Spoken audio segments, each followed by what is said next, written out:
We've had the van for 3 years. Where does time go? Since January 2022, we've stayed at 140 different sites and spent 197 nights there and travelled 13,000 miles. Wow. Considering that we both work full time as well. And it's not a numbers game or a quantity game, because the places we've stayed at, we've actually really enjoyed. We've also travelled to 3 different countries.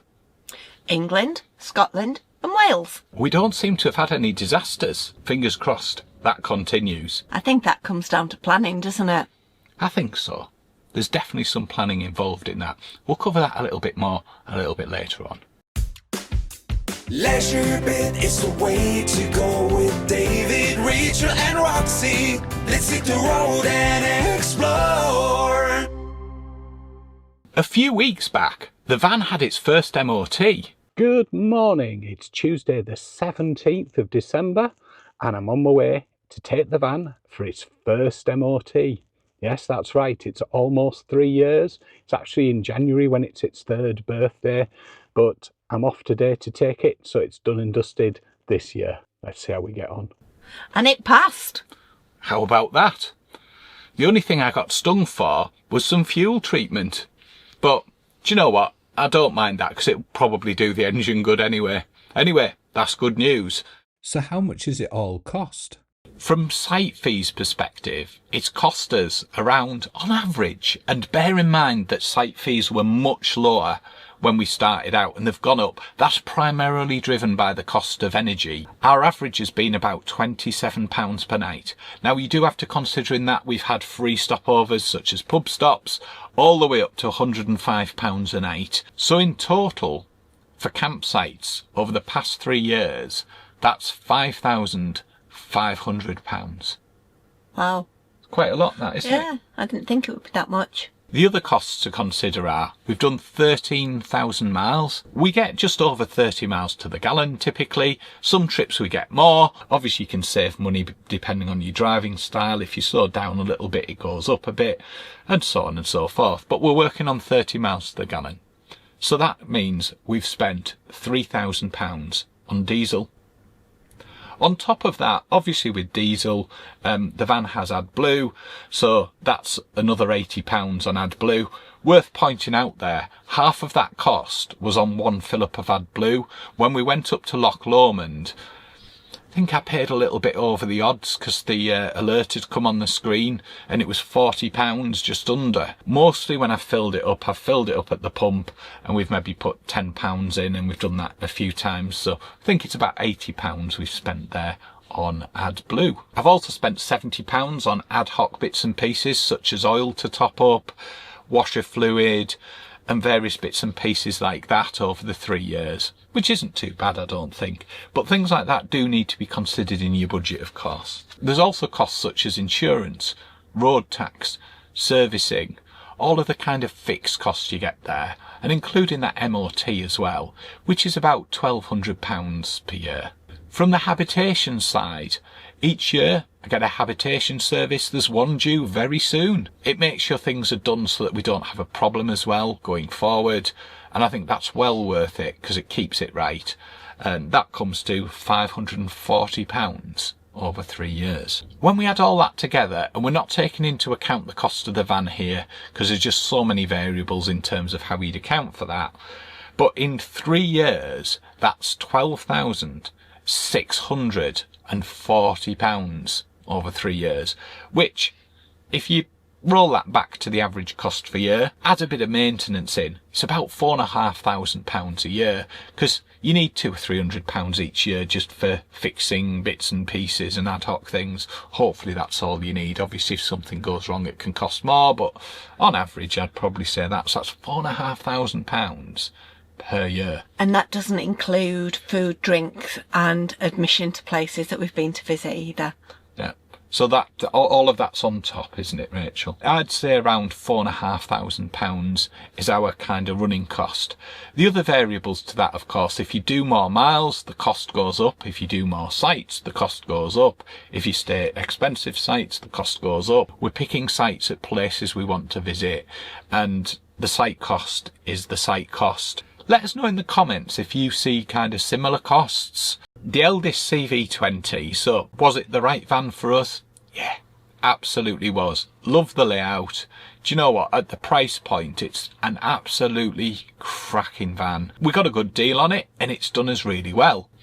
It's taken us to places we wouldn't have gone to otherwise. And do you know what?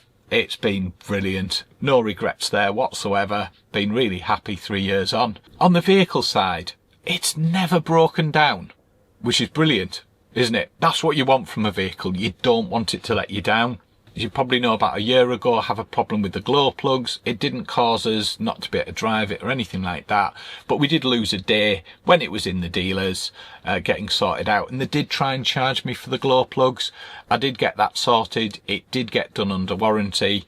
But that would have been a good few £100 additional cost had I been charged for that. So if you're out of warranty, it's one to watch there. And I've had no problem ever since. So not bad going really, that is it, in 3 years. As well as the kind of costs of running the van, I've spent probably £10 on bits and pieces to make sure that the door cover on the sliding door didn't come off, which was some screws and some screw caps.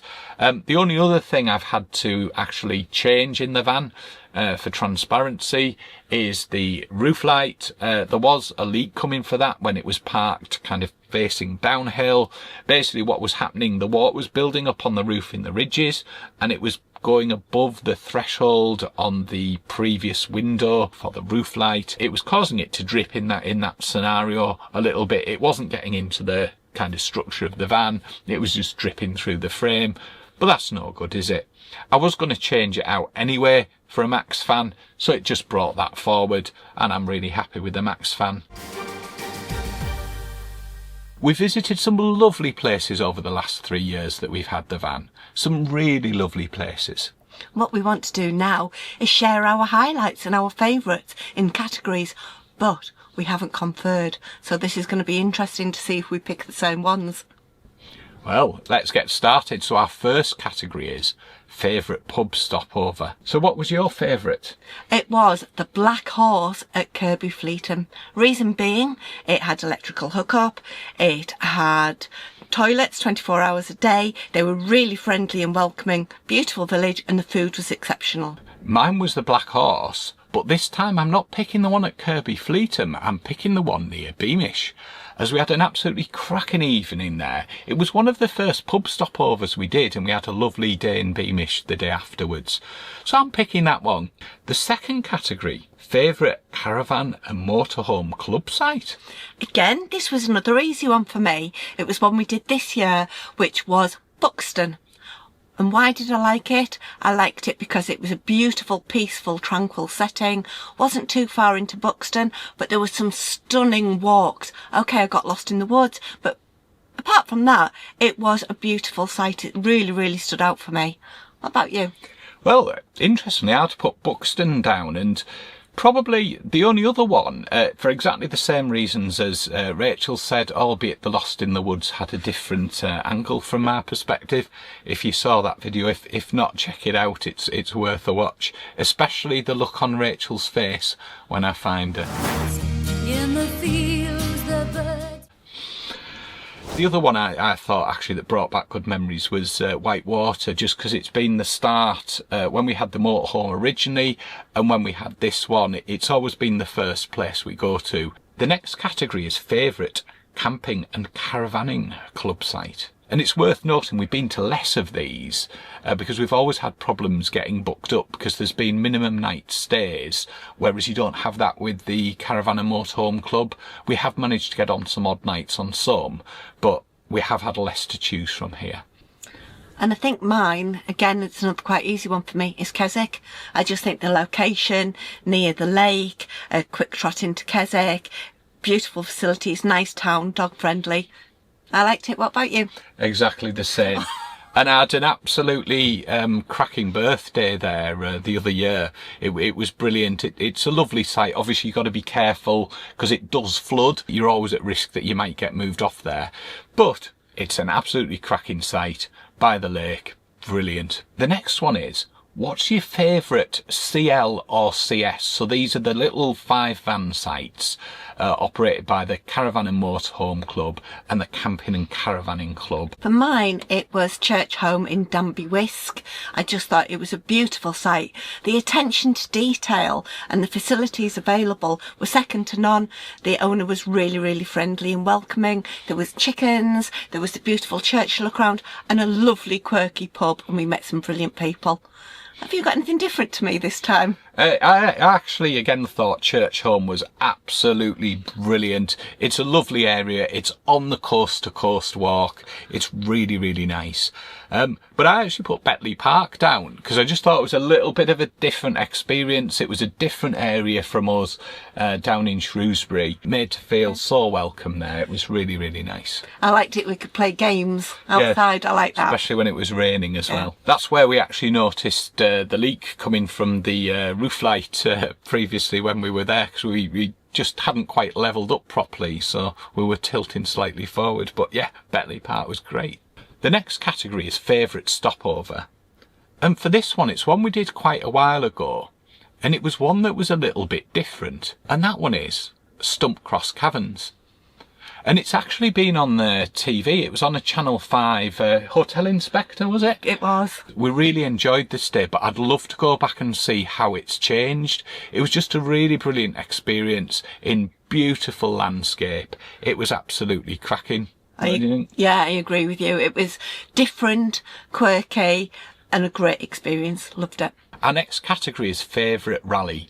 These are operated by the Camping and Caravanning Club, the Motor Caravanners Club, the Caravan and Motorhome Club. So which one of those has been your favourite? Again, I found this one quite easy, and it's got to be Beadnell Bay. And the reasons being, you didn't have to pre-book, you could just turn up. It was £10 a night, when the club site just next door was £30 a night. Right on the beach. Some friends came to see us. We had a brilliant weekend. The weather was nice. It was a brilliant, brilliant rally. Loved it. What about you? The other one I really enjoyed, just to give a different perspective, was Hut and the Hole. Reason being, it was just something a little bit different. Did it a little bit impromptu, and I love the way the Camping and Caravanning Club do the rallies where you can turn up, because sometimes planning ahead can be a little bit difficult. With us working full time, we do have other things come up that we need to do. Well, if suddenly there's a beautiful weekend, you want to make the most of it. Rydale Folk Museum, a beautiful village. I'd love to go back at some point as well, because there was other places to explore there. Now moving on to our favourite festival or event. Again, I found this really easy, and that was Van Love. It's got to be absolutely well organised, top-notch entertainment. I just loved it. Yeah, I've been a couple of times now. You've been more than me. And we've met some amazing people. You know who you are.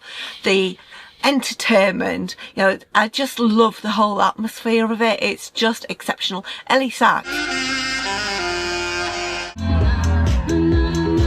blew it out the water last year. She was amazing. It's just a brilliant atmosphere. Love it. What about you? I've got the same down actually, because I really enjoyed it, and I was fortunate enough, as you may recall back, I went on my own to the first year, so I've been to Van Love 1, 2 and 3, the whole thing. You were here at the beginning.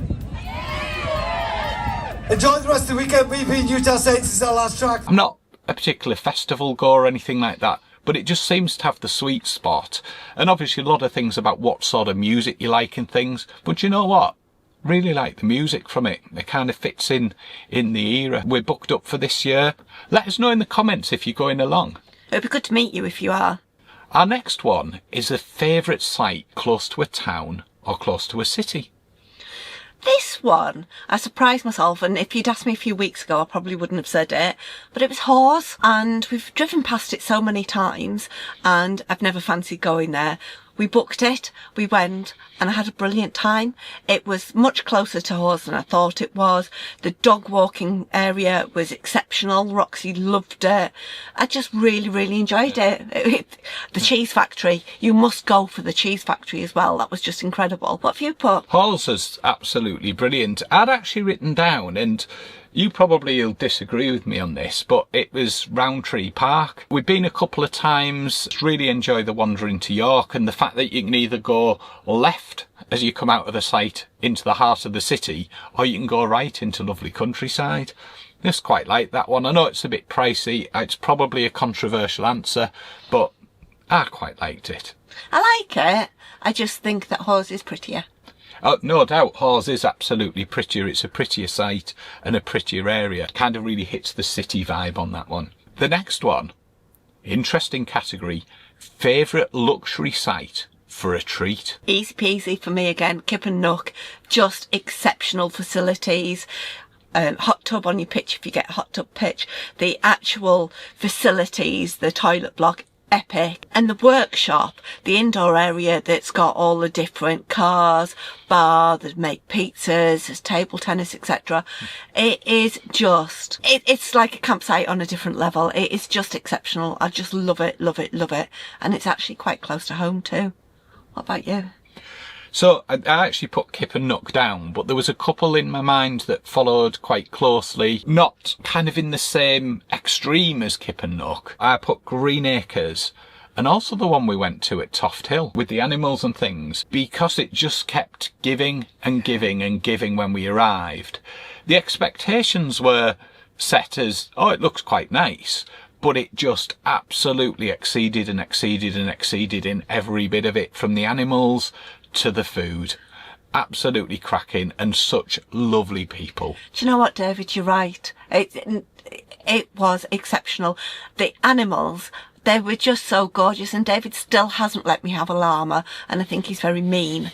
But they were just, oh, it was amazing. The walks around the ponds, the views, the proximity to beautiful places to go, like the forest, and also shopping not too far away, and the food and the cocktails. Lovely experience, that one. The next one is favourite site with a view.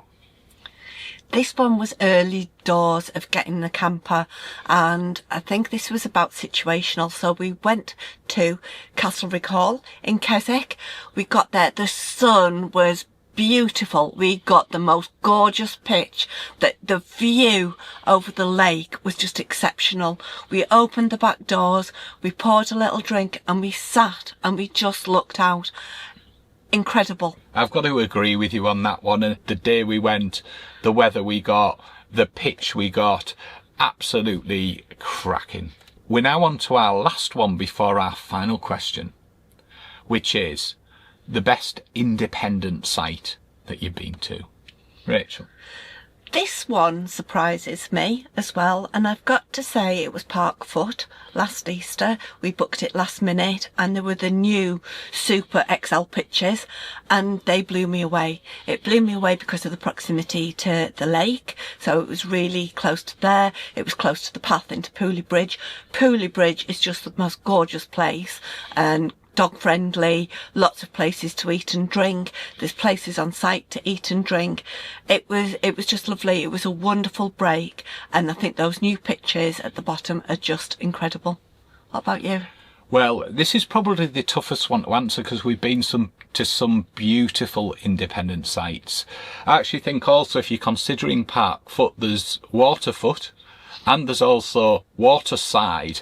Waterside was the one we got that lovely pitch. It was off-grid, that one, parked up, looking across the lake. And Waterfoot we went to last year, which is an absolutely a gorgeous site. If we actually narrow this into that area, I think my favourite is Waterfoot, just because it's a nice, peaceful site. And I always found it quite inspiring there, even though it's not right next to the lake, it's a little bit quieter. But if you want a bit more action, I think it's kind of Park Foot and a Waterside there, and we love that area. So, yeah, can't disagree with that, but loads of choice in the area as well. So Rachel, if you could pick just one site, and this site that you pick we will go back to this year. We try not to duplicate content, we do try to go to fresh new sites. I'm going to say my favourite overall, and this was really, really difficult to decide on. And I think it's going to be Parkfoot on those super pictures. Just, I love the area, the walk into Pooley Bridge. I love it. I never tire of it. Did I say the bit as well, the one you choose you have to pay for yourself? I'd have picked the Kip and Nook then. For me, the one I'd love to go back to is Castlerig Hall, because it was just magical, but you've got to be on the right pitch there. So there we go. So I suppose the question everybody's also wondering is, I'm certainly, probably more than Rachel, a bit of a stickler for a lovely breakfast. So where has been the nicest breakfast? Rachel? Easy peasy, pudding and squeezy, High Farm, Toft Hill. Incredible, absolutely the best breakfast by far. This is what you call a breakfast. I'm not going to eat for a week. You can go, you don't have to stay at the site to have breakfast, it's open to the public. It was the most incredible breakfast. Couldn't eat for a week after it. Beautiful. I'm not disagreeing with that. If you're looking for kind of runners up to that, the breakfast I had last weekend at Kimberley was really nice. So I've got to include that in the run up. It was delicious. There we go. There's our top sites. Hope you found that useful, maybe a little bit inspiring for somewhere to go this coming year if you're looking for ideas. Just in terms of plans coming up, so we're heading to the Yorkshire Motorhome and Campervan show, which is in March. In April and May, we're off up to Scotland. We're really looking forward to that. We've got some sites booked already, so that's coming together nicely. Looking forward to that trip, a nice long trip. And a lot of effort and time going to actually planning where we're going, because we try and pick sites that we're going to enjoy, that we aren't going to have any problems with. I know some people will pick sites just to create dramatic content in videos. That's not us. Our leisure time's too precious. So we actually want to make sure we're doing our best to pick out sites that are going to be enjoyable and we're not going to have any issues there. The point we touched on at the start of the video, have we just been lucky? Or is it planning and things like that that make sure that you have a kind of hassle-free journey in your camper van or your motorhome, your caravan, or whatever you're going away in? Because I think a little bit of preparation makes all the difference, and make sure you're going to enjoy the experience. It's worth spending the time to check it out, because there's nothing worse than going somewhere and finding it's not what you expected it to be. Top tip is check out other people's reviews, check out on multiple sites as well, have a look at the area. A little bit of time can make the world of difference in picking the right site for you. Over 90% of the sites we've visited, we would actively go back without any hesitation, and the other 5% we wouldn't have a problem going back to. It's been really good looking through the list of sites that we've been to. It's brought back so many magical memories, and there were sites that we'd forgotten about. I've really enjoyed doing this. If you don't do YouTube or you don't do whatever, it's worth keeping a list of everywhere you've been, or a little diary, because you look back, and when you're looking back through, you remember the little bits about the site, you remember the experiences and things. You may remember just before we got the van, and thank you to everybody that was watching at that time, because it was surprising. This year when I was at Whitby, someone came up to me and said, I was watching you even when you were before you got the van. And everyone always refers to a particular video I did where I put a table out in the garden that had all of the stuff I'd bought on. It looked like a car boot sale, but actually what was quite interesting is to see how much stuff you think you need versus what you actually need, and there is quite a difference. And beyond the basics, you know, we'll need a hookup cable, we need a hose to fill it up, we need connectors for the hose and things like that. We probably need some chairs to sit on, we probably need a few tools in case we have a problem on the road, but in reality, the main things we actually need are not much more than that. Beyond your bits and pieces for food and things, your pots and pans, some plates, some cutlery. There's not a massive amount of things. A torch is useful, definitely useful. But what we've found over time is you don't need as much as you think you need. Things you use, things that you might need to use in certain circumstances and things you need in case of an emergency or a breakdown or something like that to cover you. Obviously don't remove the things that you may need in case of an emergency, but there's lots of things we carry around that just adds weight to our van, that reduces our miles per gallon and actually makes it harder to find things, certainly in a smaller van. I know we've covered it before, but what mod-wise are the best things that you've done? Really easy. In totality, the lithium setup. Now that cost, for transparency, about £3,000. I obviously fitted it myself, so I've not counted labour in there. If you were to buy it today, you're probably looking at least 25% cheaper, because one thing that's gone down in price, whilst campsites have been shooting up in price, lithium batteries have gone down in price. Wouldn't be without it. It's made such a difference. The other bit is probably the coffee machine. And it doesn't just make coffee, it makes other drinks too. The only other thing to point out that I think it was invaluable is the blind spot detection system. If your van doesn't have one, I'd highly recommend getting one. It's just that extra peace of mind and flagging up if there's something to the side of you. That's probably the most useful addition, excluding the dash cam, which I think is pretty much essential nowadays. Massive thank you for coming on the journey with us, for everybody that's come along with us, and thank you ever so much for everyone that came along from the start. Wow, it doesn't seem like 3 years. Do you know what? Campervanning is absolutely brilliant.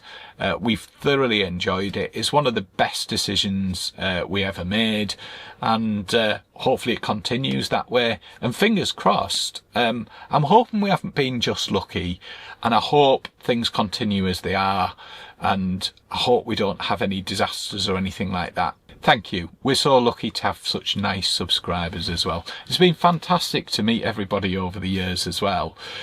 We've met such lovely, lovely people all over the place as well. And if you do see us out and about, do come and say hello.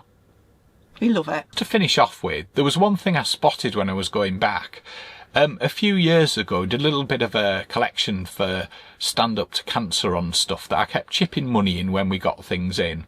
And the target on that was to reach £250. And we're just under £85 short on that. So today I'm personally going to put that in, just that we close off that one as well and finish that one off, because I thought it's a nice thing to do for charity that's very close to my heart. And mine. We've made plans for the next 6 or 7 months, and it'll be clear why over the course of the next few videos, why we've only planned that far ahead. But we'll continue to kind of evolve our plans as the year goes on. But we wanted to make sure we get some things booked in. A top tip for you as well, if there's somewhere you really want to go, get it booked up. There's often places you can just go to last minute, but you can guarantee if it's somewhere you really want to go and you haven't booked it, you won't be able to get in. We've got some lovely places we're planning to visit this year, starting with the Yorkshire Motorhome and Campervan show. We're also going to Van Love again. Surprise, surprise. And we've got some new things as well that we're going to go to that we haven't been to before, so we'll check them out. We've also got lots of new sites we're going to be visiting, so we look forward to taking you on the journey with those. And we're hoping to go abroad in the non too distant future too. That's going to be a special one. You might remember it was this time last year that I was at Kimberley Open Day and starting the hunt for the new van. So catch us next time to find out where we've got to on that hunt. We'd love your feedback. Definitely. Feedback and comments would really help us. Catch you for the next bit. Bye. Bye.